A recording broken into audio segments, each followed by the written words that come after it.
받은 줄로 알고 순종하라. 예, 그 받은 줄로 알고 이것은 이제 믿음으로라는 이제 다른 의미로 이야기할 수 있겠죠. 그러니까 믿음으로 순종하라. 이 제목으로 우리가 함께 말씀을 나누겠습니다. 하나님께서 우리의 삶 가운데 지금 이 순간에 뭔가 바다가 갈라지는 것을 보여주시고 또 갈라진 그 바다를 걷게 하시고 그리고 우리를 뭔가 괴롭게 하던 정말 무너지지 않을 것 같은 그 최강의 군대가 내가 걸어온 그 바다에서 수장당하는 사건을 경험하게 하신다면 우리가 그 하나님을 대할 때 어떻게 대하게 될까요? 뭔가 우리가 상상을 해본다면 마치 우리가 하나님을 그러한 일을 겪고 난 다음에는 무한한 믿음으로 하나님을 대하고 또 어떤 무한한 믿음과 또 그에 따른 순종으로 하나님을 대하지 않겠습니까? 예, 그런 상상 해보셨어요? 뭔가 내가 우리는 지금 사실 뭐 은사를 거부하는 건 아니지만 이 성경에 있는 그런 놀라운 역사들을 우리가 경험하기 좀 어려운 시대를 살잖아요. 근데 마치 이러한 것을 경험한다면 내 믿음이 더 정말 하나님 앞에 그죠? 더 깊은 믿음이 될 것 같고 큰 믿음이 될 것 같고 정말 하나님의 말씀에 순종할 것처럼 우리가 생각하지 않겠습니까? 그러나 우리가 이 모세오경을 잘 읽으시다 보면 제가 앞에서 말씀드린 그 일을 직접 겪은 사람들의 광야에서의 행보를 보면 믿음과 순종이 아니라 불신과 불순종으로 하나님을 대하고 있음을 우리가 발견하게 됩니다. 그러니까 이 얘기는 뭐냐면 뭐 홍해가 갈라지든 홍해를 걷든 그것이 어떤 큰 기적을 경험하는 것이 우리의 믿음과 중요한 것이 아니다라는 것이죠. 그래서 우리의 삶의 태도를 보면 이 광야를 진군하고 있는 이스라엘 백성의 태도와 매우 유사하다는 것을 우리가 발견하게 됩니다. 그래서 우리가 삶의 많은 은혜와 하나님의 많은 인도하심을 경험함에도 불구하고 여전히 우리의 입에서 나오는 것은 무엇이죠? 불평과 불신과 하나님을 향한 원망과 전혀 순종하지 않는 우리의 삶과 우리의 신앙생활이다라는 것입니다. 그래서 우리가 그러한 것들을 기억하면 충분히 감사해야 하고 충분히 순종해야 되고 뭔가 하나님의 말씀에 전적으로 따라야 하지만 우리는 그러한 것을 경험함에도 불구하고 이 출애굽한 이스라엘 백성들처럼 여전히 하나님을 향한 불신을 갖고 있다는 것이죠. 그래서 오늘 민수기 13장의 내용을 함께 나눌 건데요. 우리가 주일날 11장 민수기 11장으로 말씀을 나누지 않았습니까? 그래서 불평에 대해서 불평이 주는 그 위험에 대해서 우리가 말씀을 나누었습니다. 그래서 감사하는 것이 하나님께서 우리에게 주신 그 복을 누리는 첫 걸음이다라는 주제로 말씀을 나눴는데요. 여러분 한 주간 어떻게 사셨습니까? 어떻게 좀 감사로 사셨어요? 저는 한 주간 불평이 올라올 때마다 제가 이야기한 그 말씀을 되새기면서 살았던 것 같습니다. 그래서 적용이 굉장히 빠르더라고요. 주일날 지금 카펫이 굉장히 뽀송뽀송하시죠? 이 주일날 예배 끝나고 우리 남자 집사님들하고 청년분들하고 의자랑 여기 있는 짐을 싹 패고 한 주간 카펫 청소를 하고 이제 어제 저희 전도사님들하고 그 이제 집사님 오셔갖고 이제 다 세팅을 한 거예요. 이렇게. 근데 이걸 하다 보니까 또 순간순간 막 마음에서 올라오는 게 한둘이 아니더라고요. 의자는 왜 이렇게 많은지, 그죠? 공간은 왜 이렇게 좁은지. 근데 누군지 제가 얼굴을 못 봤는데 제가 이제 이렇게 하려고 하니까 불평하면 안 된다고 저한테 분명히 청년 집사님이었어요. 남자였는데 누군지 얼굴을 못 봤지만 저에게 바로 적용을 하더라고요. 그래서 불평하면 안 되겠다. 그래서 저는 이렇게 한 주 살았는데 여러분 우리 안에 이렇게 건강한 신앙 또 삶과 연결된 신앙이 되기 위해서는 잘하든 못하든 우리의 이런 말씀으로 살아냄이 우리에게 필요합니다. 그러니까 한 주간 우리에게 주어진 그 말씀을 붙들고 우리의 삶 가운데 어떻게든 살아내려고 하는 몸부림이 필요하다는 것이죠. 그러기 위해서는 전하는 사람으로서는 말씀을 잘 준비해야 되겠고 듣는 사람은 그걸 잘 듣고 살아내야 되겠죠. 그럴 때 우리의 나눔이 복음적이고 풍성해진다는 것을 우리가 기억했으면 좋겠습니다. 그러니까 우리가 나눔 많이 하지 않습니까? 근데 이 나눔이 많이 없어지는 추세예요. 미에 앞서 있는 교회들이나 건강한 교회들은 소그룹 모임을 없애는 추세입니다. 왜냐하면 소그룹을 하는 그 목적이랑 나눔의 내용이 세상 사람들과 별다를 바가 없다라는 거예요. 교회 안에서 말씀을 갖고 나눔을 하는데 뭐 청년들 모이면 맨날 썸 타는 얘기만 하는 거예요. 남자 여자 얘기하고 끝나는 거예요. 교회 안에서 하나님을 믿는 사람들이 한 주가 어떻게 살았는가를 나누려고 모였는데 말씀으로 살아남이 없으니까 다 모였다면 무슨 얘기 하는 거예요? 남자 얘기, 여자 얘기, 썸 타는 얘기. 그죠? 뭐 어른들도 마찬가지 않습니까? 뭐 두세 사람이 모인 곳에 주님이 있는 게 아니라 두세 사람이 모인 곳에 뒷담화가 있다. 네. 벌써 두세 사람 모이기 시작하면 뭐 교회 누가 뭐 했다 저 했다 막 욕하기 시작하는 거죠. 네. 저는 뒷담화도 잘하지만 앞담화도 잘하거든요. 저는 대놓고도 얘기 잘하는데 나눌 게 없는 거예요. 그렇게 살아보질 않았으니까. 우리가 한 주간 말씀을 들었으면 그 말씀을 듣고 뭔가 실패를 하든 성공을 하든 살아봐야 느껴지는 게 있을 거 아니에요. 불평을 하든 불평을 하지 않든 아니면 불평을 엄청 많이 하든 뭘 해봐야 느낀 게 있어야 나눌 거 아닙니까? 근데 아무런 시도를 하지 않는 거예요. 그러니까 매번 신앙은 뭔가 나의 내면화된 타 종교에서 이야기하는 어떤 정신 수양의 한 영역이거나 내면의 영역으로 남아있는 거예요. 하지만 여러분, 복음은 우리의 삶의 전체를 지배하는 것입니다. 동의하십니까? 네, 복음은 우리의 전 인격을 지배하는 능력이 있는 거예요. 그러니까 이게 잘 유닛이 되기 위해서는 결국에는 살아봐야 되는 겁니다. 살아봐야 되는 거예요. 네. 그래서 우리가 2024년도 이제 시작하는 이 시점에 우리가 이 말씀과 삶이 잘 연결되는 건강한 신앙으로 나아가시는 축복이 있기를 기도하겠습니다.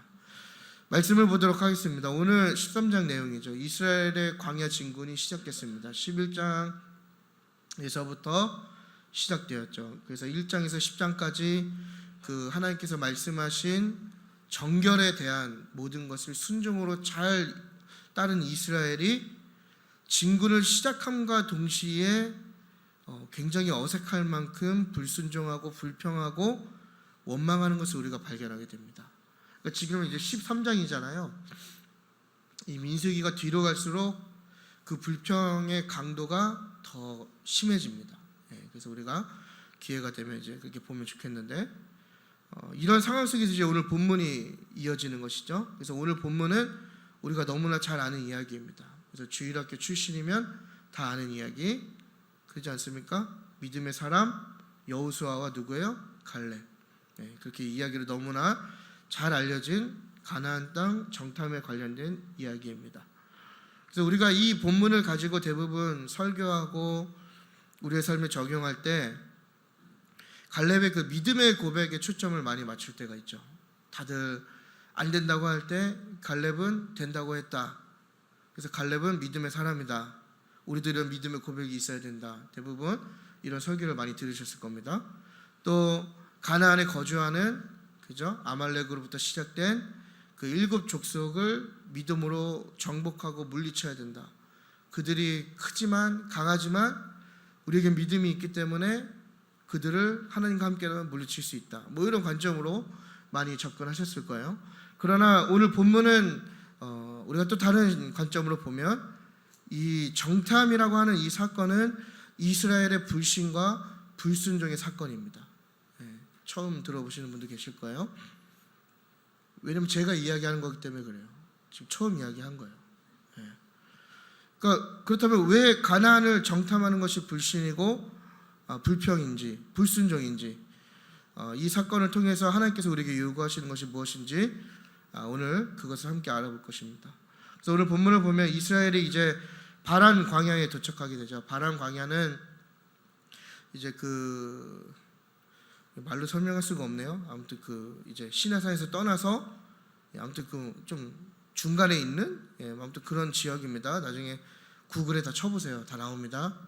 그래서 아무튼 바란 광야에 도착하게 됐는데 이제 가나안 땅으로 정탐꾼을 보내게 되는 것이죠. 이게 1절에서 3절의 내용입니다. 그래서 각 지파에서 한 명씩 착출해서 12명을 보내게 되는 것이죠. 근데 이 정탐꾼들이 이 가나안 땅이라고 하는 곳에 어디까지 가냐면 그 네게브 산지에서 르홉이라고 하는 곳까지 갑니다. 그러니까 네게브라고 하는 것은 이스라엘의 남쪽이거든요. 그리고 르홉은 최북단을 의미합니다.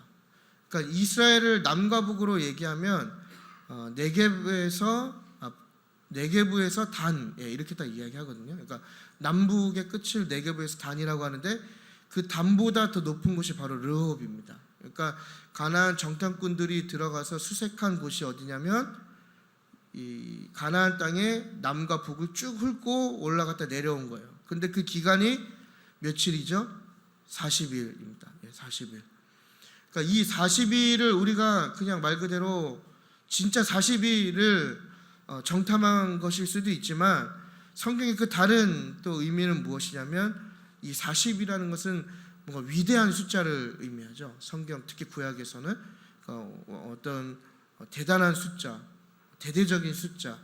그래서 성경에 40년, 또 예수님 40일 이런 거 있지 않습니까? 이게 그냥 진짜 40일 한 그런 의미가 아니라 그 안에 다 이런 숫자를 통한 메타포를 지금 우리에게 이야기하는 겁니다. 그러니까 40이라는 숫자는 결국엔 이 대대적인 그 정탐을 성공적으로 마쳤다라는 것을 의미하는 것이죠. 그러니까 남쪽부터 북쪽까지 12명이 쑥 정탐을 했는데 그것이 대대적이었고 성공적이었다. 그리고 그것을 가지고 이제 진영에 돌아와서 모세와 아론과 이스라엘 백성에게 보고하는 것이 오늘의 내용이죠. 그래서 그 내용이 무엇입니까? 그곳에 있는 가나안 족속은 크고 장대하고 자신들보다 강하다. 이게 오늘 내용이죠. 근데 우리가 주목해서 볼 것은 뭐냐면 우리 1절과 2절입니다. 우리 1절과 2절 다 같이 한번 읽어보도록 하겠습니다. 슬라이드가 준비됐으면 읽어볼게요. 시작. 여호와께서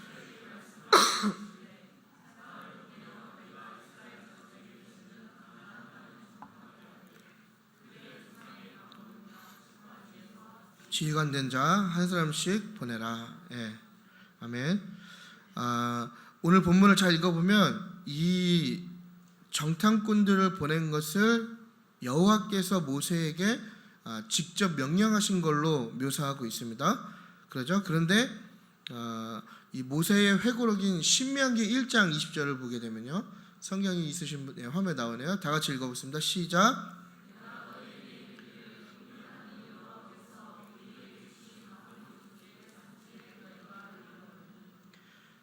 21절이요. 너희의 하나님 여호와께서 이 땅을 너희 앞에 두셨은즉 너희 조상의 하나님 여호와께서 너희에게 이르신 대로 올라가서 차지하라.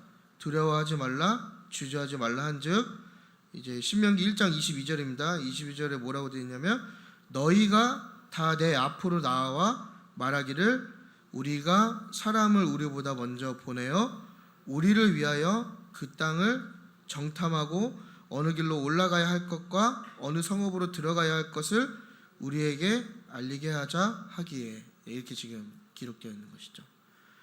그러니까 하나님께서 이스라엘 백성들에게 약속의 땅으로 올라가서 그 땅을 얻으라고 명령하시는 게 먼저 된 거죠.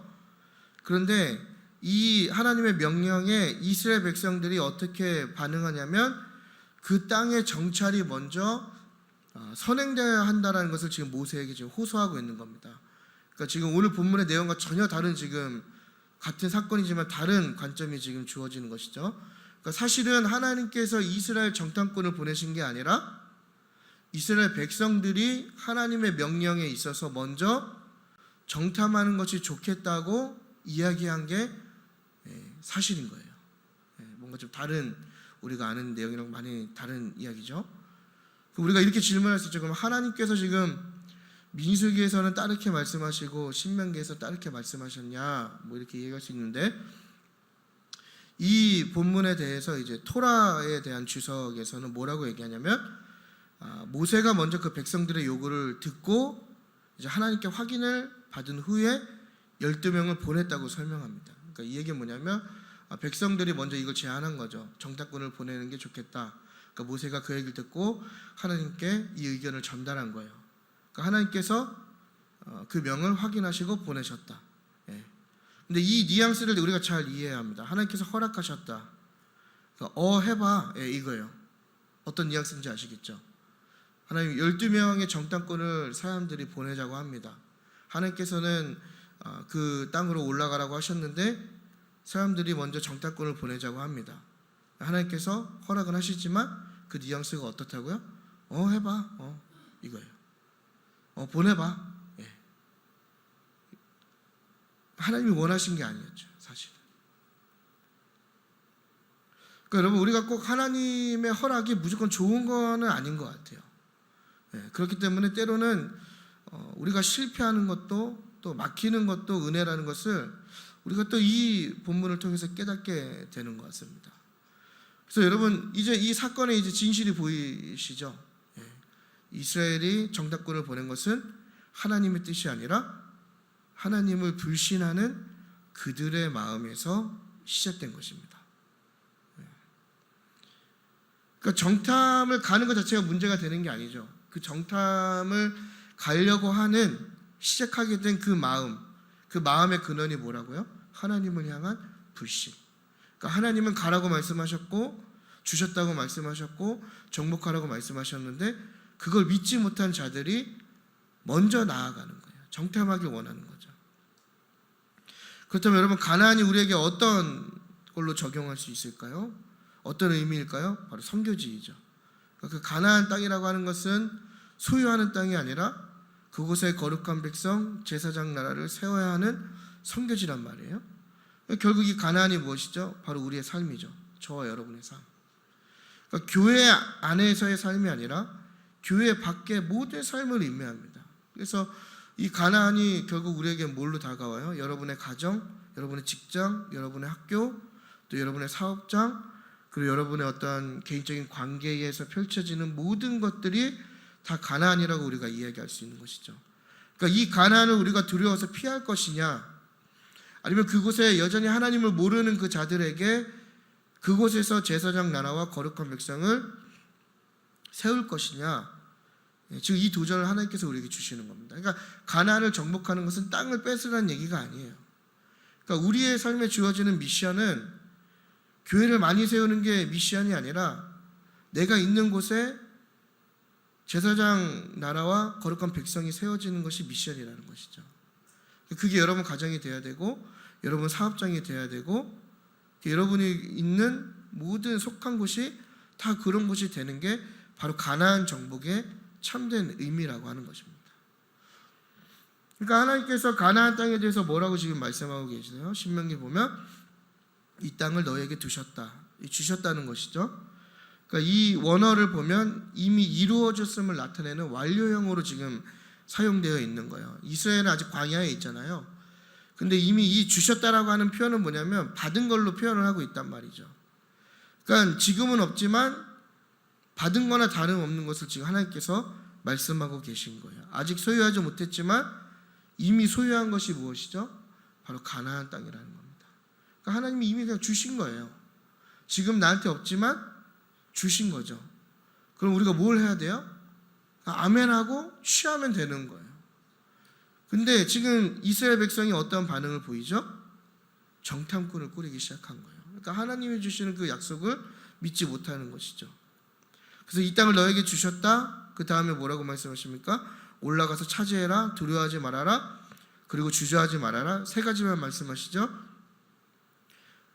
정탐하라고 말씀하지 않으셨어요? 세 가지만 말씀하셨죠. 근데 순종하지 않는 거예요. 그래서 그 결과가 무엇입니까? 정탐을 싹 하고 왔더니, 불순종해서 정탐을 싹 하고 왔더니 그 결과 보고가 뭐예요? 그들이 우리보다 강하다. 우리는 그곳에 가면 죽을 것이다. 그래서 14장을 나중에 보시면요, 여러분, 이 이스라엘 백성의 불평이 극에 달하게 됩니다. 그래서 우리가 흔히 아는 대로 광야 1세대가 죽는 그 구체적인 원인이 뭐냐면 바로 이 불평 때문에 죽게 되는 거예요. 그리고 그 후반부 말씀을 읽어보시면 이스라엘이 40년이라는 광야의 그 하나님의 인도하심을 받게 된 직접적인 원인도 바로 이 정탐의 결과에 대한 불평으로 받게 되는 것입니다.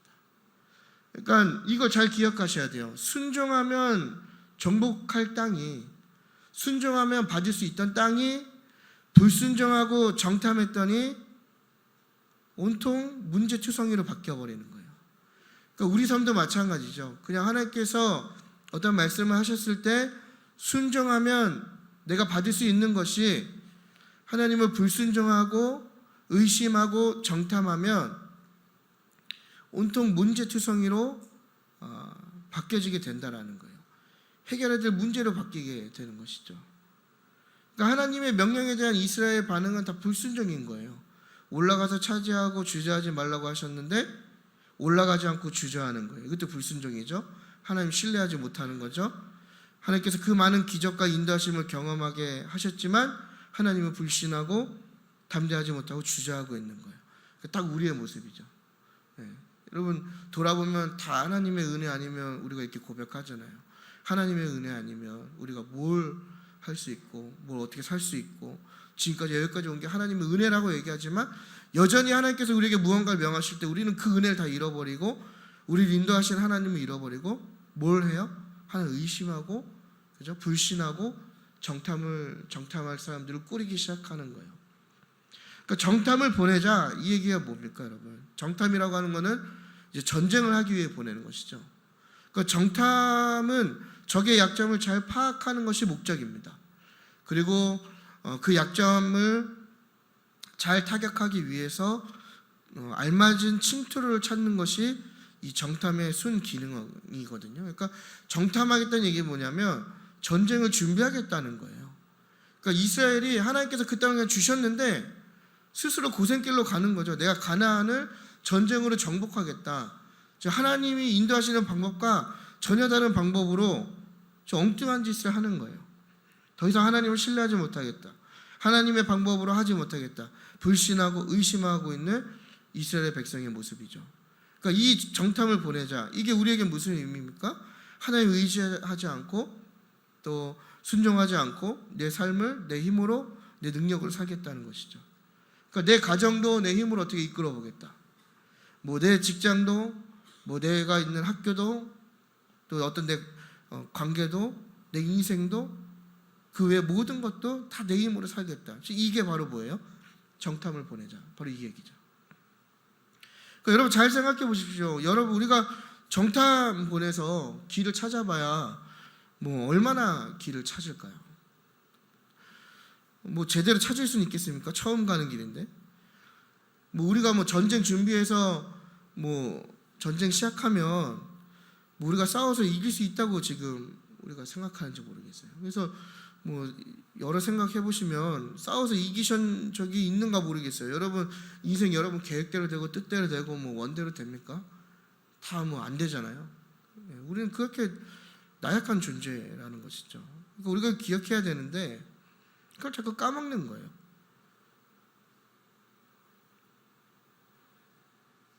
우리가 찾는 건 무의미합니다, 여러분. 그러니까 우리 뭐 노력하지 말고 대충 살자 이건 아니에요. 노력은 하지만 하나님의 말씀을 순종해야죠. 왜냐하면 하나님께서 길이시기 때문에 그런 거예요. 하나님이 길을 찾아주시는 게 아니라 하나님이 길이십니다. 이 차이를 잘 기억하셔야 돼요. 하나님이 길을 요리조리 찾아주시는 게 아니라 하나님이 가는 길이 그게 길이에요.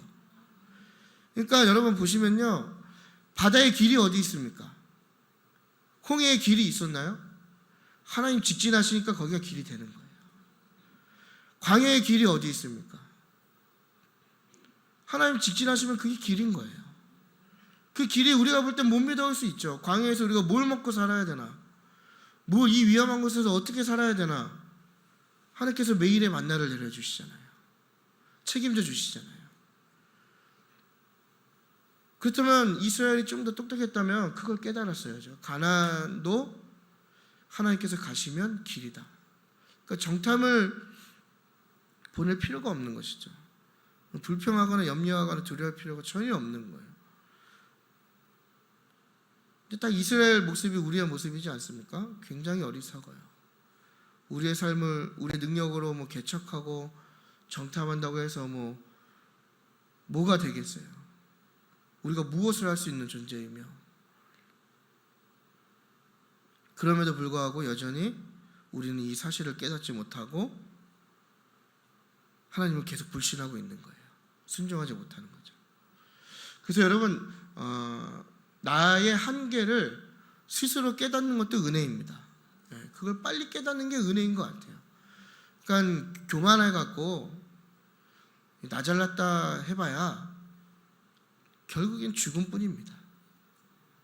빨리 나의 한계를 깨닫고 나의 한계와 나의 능력을 넘어서는 하나님을 바라볼 수 있는 믿음이 필요한 것이죠. 그러니까 막막한 내 삶의 길이 되시는 분이 하나님이시라는 것을 우리가 빨리 깨달아야 되는 거예요. 광야 같은 우리의 삶도, 또 어디로 갈지 몰라 방황하는 우리 삶도 하나님이 길이 되신다. 이걸 우리가 빨리 깨달아야 되는 것이죠. 그러기 위해서 하나님께서 우리에게 요구하시는 게 무엇이냐? 바로 철저한 순종이라는 것입니다. 여러분, 이스라엘이 승리하는 비결이 뭐라고 생각하십니까? 뭐 군사력이라고 생각하십니까? 광야에서 아말렉하고 한판 붙잖아요. 그거 어떻게 이겼을까요? 당시 아말렉은 굉장히 난폭한 민족이고 군사력으로 체계적인 민족이고 싸움을 잘하는 민족이에요. 또 미디안도 요즘 그 고려 거란 그 팁이 있잖아요. 그것처럼 유대 팔레스타인 지역의 거란족이 미디안입니다. 말 타고 돌아다니고 낙타 타고 돌아다니면서 갈취하고 뺏는 사람들. 그런 사람들하고 전쟁에서 붙었는데 이스라엘이 승리하는데요. 어떻게 승리할까요? 군사력으로 승리했을까요? 무기도 없고 군인도 없는 이스라엘이 그들이 계획을 세운다고 해서 가나안의 정복에 단 1%라도 도움이 됐을까요? 아무런 도움이 되지 않았다는 거예요. 군사력으로 가나안을 정복하려고 했으면 이미 패했겠죠. 그 땅에 사는 사람들이 누구입니까? 네피림의 후예들, 거인의 후예들, 장수의 후예들입니다. 그러니까 마찬가지로 우리의 능력으로 우리의 삶에 벌어질 일들을 대비하고 싸워보겠다고 여러분 붙으면요, 우리는 절대 이길 수 없는 존재예요. 그렇다면 우리의 삶의 승리의 비결이 무엇이냐? 바로 순종입니다. 그러니까 성경 잘 읽어보시면요, 순종하면 이스라엘이 승리하고 불순종하면 이스라엘이 죽어요. 그걸 이제 잘 읽어보시면 좋겠는데, 그래서 이스라엘의 진영을 보면요, 보통 일반적인 국가의 진영은 왕이 한 가운데 있잖아요. 그럼 그 왕을 호위하기 위해서 이렇게 겹겹이 이렇게 가드를 치지 않습니까? 근데 그 가드의 방향이 외부를 향합니다. 그렇죠? 외부에서 들어오는 적을 막기 위해서 이 왕이 있으면 왕을 등지고 밖을 향하고 있잖아요. 다 그림이 이해 가시죠? 네. 근데 신기한 게 뭐냐면요, 이스라엘의 진영은요, 성막을 둘러싸고 있는데 다 성막을 바라보고 있어요. 어떤 의미인지 아시겠어요? 밖에 외부의 침략자들을 바라보는 게 아니라 똑같이 그 성막을 둘러싸고 있는데 지파별로 그 지파들이 밖을 등지고 성소에 계신, 그렇죠? 성막에 계신 하나님을 향해 있다고요. 그러니까 이스라엘 백성, 그러니까 우리처럼, 저와 여러분처럼 하나님을 믿는 자들의 승리의 비결은 전쟁이나 전술이나 능력이나 싸움이 아니라 바로 순종이라는 거예요. 그러니까 하나님을 바라보면 사는 거고 하나님을 바라보지 않으면 죽는 거예요. 그게 믿는 사람들의 승리의 비결이에요. 그러니까 우리는 계속 이걸 놓치는 거죠. 정답이 뭡니까? 하나님을 바라보지 않겠다는 거잖아요. 하나님은 미리 다 보신 거예요. 다 계획하시고 주신 거예요. 근데 정답은 뭐예요? 내 눈으로 직접 확인하겠다 이거 아니에요. 하나님 의지하지 않고 하나님 보는 게 아니라 내 눈으로 그 땅을 직접 보겠다 이거 아니에요. 당연히 비참한 결과를 맞이할 수밖에 없는 것이죠. 14장 가면 굉장히 비참해요. 막 통곡하고 하나님 원망하고, 그래서 하나님께서 뭐라고 말씀하십니까? 여기서 다 엎드려질 거다, 다 죽을 거다, 이렇게 얘기하는 거죠. 또 뭐라고 얘기해요? 두려워하지 말라고 얘기하는 것도 이스라엘 불순종하는 거죠. 그래서 그 정탐의 보고가 뭡니까? 많은 그런 뭐 여러 가지 아말렉이나 헷이나 여부스, 아모리, 가나안 사람들이 있었는데 그 사람들이 우리보다 강하다. 우리 메뚜기 같고 거기 가면 우리가 죽을 것이다. 이 두려움 느끼죠. 하나님 가라고 했는데 두려워하는 거예요. 왜 두려움을 느끼게 됩니까? 순종하지 않았기 때문이죠. 그러니까 순종하라는 얘기는 행동하라는 거잖아요. 순종하면 하나님 말씀에 반응하라는 거예요. 움직이라는 거죠. 근데 정탐은 뭐 하는 거예요? 생각하는 거죠. 그죠? 여러분 잘 생각해 보세요. 정탐 갔다 오면 계획을 수립해야 돼요.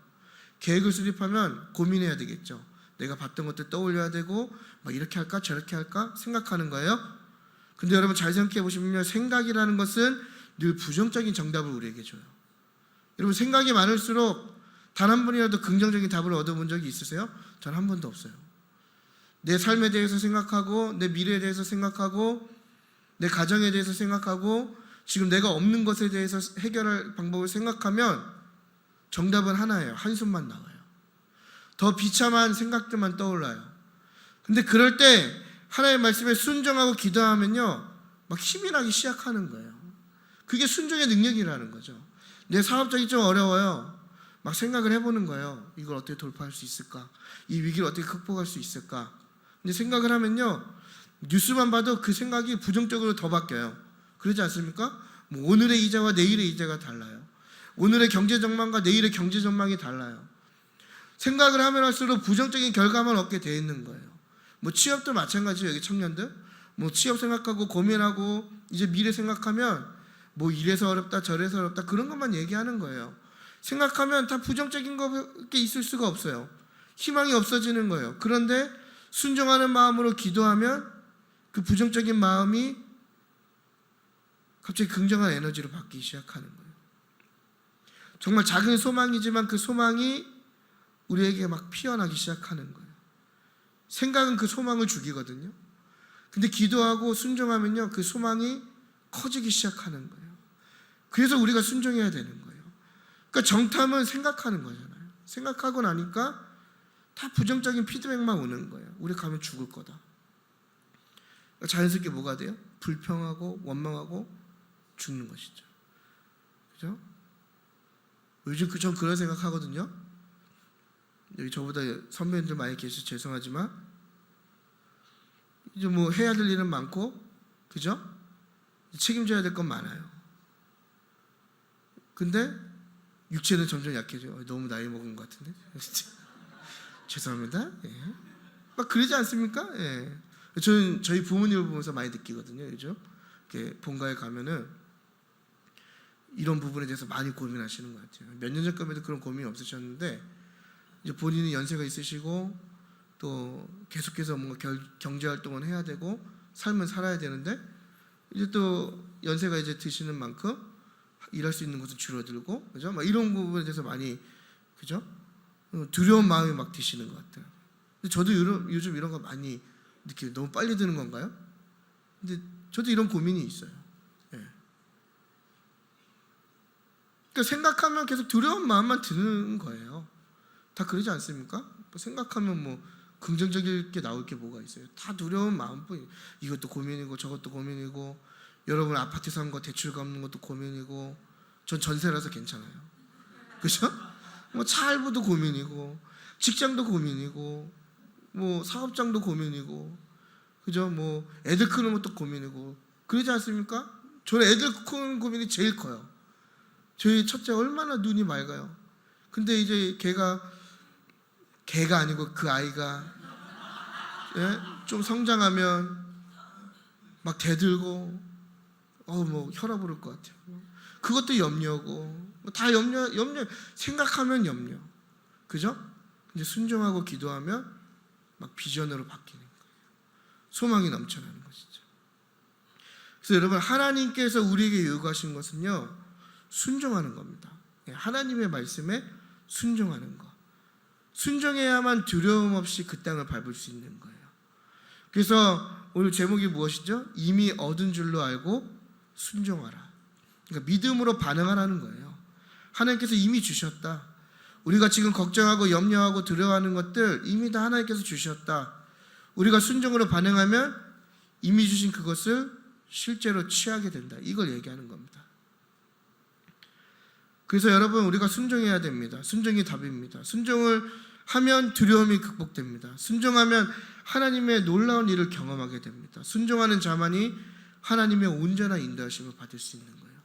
그러니까 여러분 우리가 자꾸 극적인 은사를 경험하기보다 순종을 통해서 나의 삶을 인도하시는 하나님의 은혜를 우리가 충만하게 누려야 돼요. 근데 그 비결이 뭐라고요? 순종.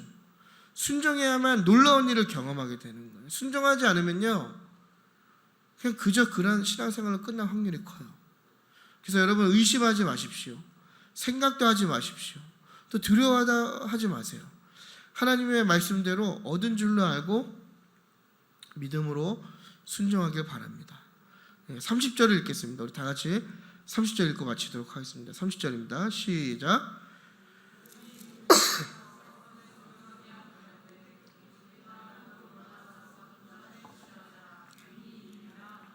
아멘. 예, 믿음은 순종과 함께 갑니다. 이게 세트예요. 잘 기억하시기 바랍니다. 믿음은 뭐하고 함께 간다고요?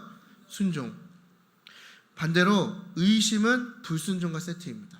예. 그래서 여러분 우리가 갈렙의 고백을 굉장히 믿음의 고백이라고 고백하잖아요. 이거만 얘기하고 마칠게요.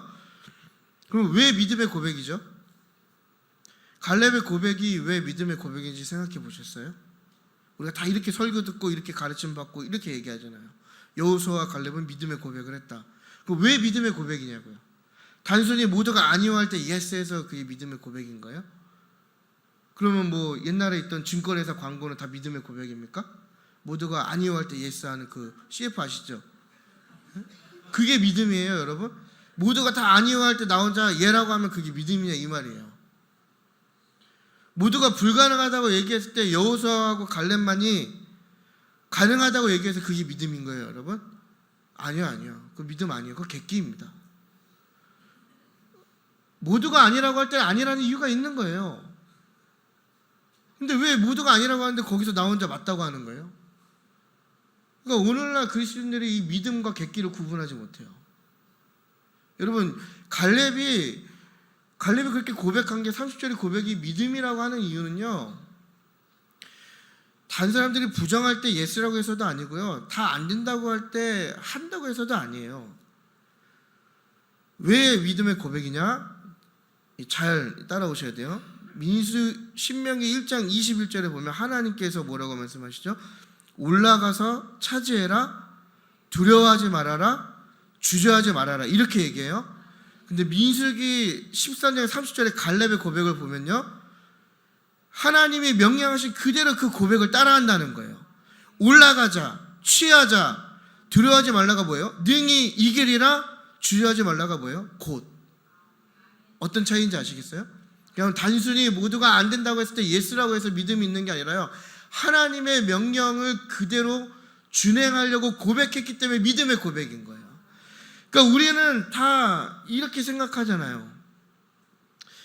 그냥 하나님 듣기에 좋은 고백을 하면 그게 믿음의 고백이라고 얘기하죠. 하나님 들으시기에 좋은 고백을 하면 그게 믿음의 고백이라고 얘기하죠. 그리고 또 멋진 신앙 고백을 하면 믿음의 고백이라고 얘기하고, 뭔가 강한 결단을 하면 하나님께서 믿음의 고백을 받으셨다고 얘기하지만, 분명 이 사건을 통해서 우리에게 얘기하는 것은 무엇입니까? 믿음의 고백이라는 것은 하나님께서 말씀하신 것과 다르다면 그것은 믿음의 고백이 아니다라는 거예요. 그러니까 갈렙이 왜 믿음의 고백을 했느냐? 하나님께서 말씀하신 그대로 고백하고 그대로 이후의 사건이죠, 순종했기 때문에 그가 믿음의 고백을 한 거고 믿음의 사람이 되었다라는 것입니다. 여러분, 결론입니다. 그래서 가나안의 정탐은 하나님의 계획이 아니었어요. 하나님을 향한 백성들의 불신의 행위였습니다. 하나님을 믿지 못했기 때문에, 또 하나님을 또 그 말씀에, 하나님의 말씀에 순종하지 못했기 때문에 일어난 사건이 바로 이 가나안 땅 정탐이라는 거예요. 여러분, 성경을 보시면요, 우리가 믿음의 사람이라고 하는 그 많은 사람들의 특징은 뭐냐면 바로 순종했다라는 거예요. 그래서 노아도 순종했고, 아브라함도 순종했고, 야곱도 순종했고, 모세도 순종했고, 갈렙이랑 여호수아도 순종했고, 그 외에 신약의 모든 인물까지 다 하나님의 말씀에 그대로 순종했어요. 그리고 그 순종한 사람들을 뭐라고 표현했습니까? 믿음의 사람들이라고 표현하는 거죠. 그러니까 믿음과 순종, 믿는 대로 행동하는 건 하나의 세트인 거예요. 그러니까 이 얘기는 무엇이죠? 우리가 믿음이 있다고 고백하지만 순종하지 않으면 우리 안에 참된 믿음이 있는지 고민하고 하나님께 진지하게 물어봐야 되는 거예요. 우리는 믿음의 고백은 잘하잖아요. 그죠? 좋은 얘기, 멋있는 얘기, 그죠? 요즘 또 많이 배우신 분이면 더 뭔가 심도 있는 이야기, 또 성경 많이 읽으시면 성경에 좋아 보이는 밑줄 딱 외워놓았다 그렇게 기도하시고 고백하시고, 그 뒤에 순종이 있냐는 거예요. 저는 대표 기도하시면요 참 대단하다고 생각을 많이 해요. 어떻게 저렇게 기도를 잘하실까? 근데 한편에 드는 마음은요, 기도한 대로만 살았으면 좋겠다, 이 생각도 많이 해요. 저는 제가 이렇게 말씀을 전하면요, 말씀을 전한 대로만 살았으면 좋겠다. 전 늘 이런 고민을 하거든요. 그래서 제 설교를 이렇게 잘 유심히 관찰하시는 분들은 아시겠지만, 저는 제가 못하는 영역은 얘기하지 않습니다. 제가 그렇게 못 살고 있거든요. 그죠? 그러니까 여러분, 우리가 그 말씀의 능력을 잃어버리고 또 교회가 타락하고 다 병들어간 이유가 뭐예요? 다 가면을 쓰고 이 앞에서 이야기하는 사람은 그렇게 살지도 못하면서 다 나는 잘하는 것처럼 이야기하기 때문에 능력이 없는 거잖아요. 그래서 여러분, 우리가 이 부분에 대해서 진지하게 고민해 봤으면 좋겠어요. 과연 나는 믿고 있는가, 그리고 순종하고 있는가. 여러분, 오늘날 우리에게 동일하게 요구되는 부분입니다. 하나님께서 지금 여러분들에게 말씀하시는 거라고 생각을 해요. 저는 이 말씀을 준비하면서 하나님이 저에게 많이 물어보셨거든요. 뭐 그렇다고 이렇게 신령하게 물어본 건 아니에요. 그냥 제 내면을 향한 질문이었죠. 나는 하나님께 얼마나 순종하고 있는가. 이렇게 말씀을 매일 연구하고, 어떻게 보면 이게 제 업이잖아요. 말씀을 연구하고 계속 공부하고, 어쩔 때는 여러 가지 번역본을 읽고, 또 때로는 원어를 읽고 그 단어의 의미를 성경에서 찾고, 또 이 단어가 어떻게 같이 사용되는지 고민하면서 그 고민한 내용들대로 너는 살고 있느냐. 저는 이 질문을 굉장히 많이 받았거든요. 여러분들은 어떠세요? 매일 예배하고 매일 말씀 듣고 매일 새벽에 큐티하고 개인적으로 하나님의 말씀 묵상하지만 그 말씀에 대해서 많은 지식을 알고 있지만, 과연 우리는 그 하나님의 말씀 가운데 귀 기울이고 있고 우리는 그 말씀 가운데 얼마나 순종하고 있냐라는 거예요. 믿는다 고백하지만 열심을 갖고 있지만 순종하지 않는다면 그것만큼 안타깝고 저주받은 삶도 없는 것이죠. 여러분, 여기 계신 모두가 여러분 축복받은 삶이 되시길 바랍니다. 단순히 늘 제가 얘기하는 것처럼 이 땅에서 구해지는, 누리는 복이 아니라, 소유하는 복이 아니라, 정말 우리에게 순종함으로 말미암아 우리 삶 가운데 날마다 주어지는 그 매일의 만나도 좀 경험했으면 좋겠고요. 또 때로는 불기둥과 구름기둥으로 인도하시는 하나님도 경험했으면 좋겠고요. 또 오늘의 말씀처럼 내가 소유하지 않았지만 또 내가 두려워하는 것들이지만 하나님께서 이미 주셨다고 말씀하신 그 약속의 말씀을 붙드는 그런 하나님의 놀라운 인도하심이 저와 여러분의 삶 가운데 충만하게 있길 기도합니다. 여러분, 우리에게 진짜 믿음이 있다면 순종으로 그 믿음을 증명해야 할 것입니다. 순종하는 자가 믿음이 있는 자입니다. 그렇기 때문에 우리가 믿음에 있는 자로서 이미 얻은 줄로 알고, 믿음은 바라는 것들의 실상이고 증거라고 얘기하지 않습니까? 우리가 그 말씀을 기억하면서 믿음으로 순종하는 저와 여러분의 삶과 또 신앙과 도전이 되길 기도합니다.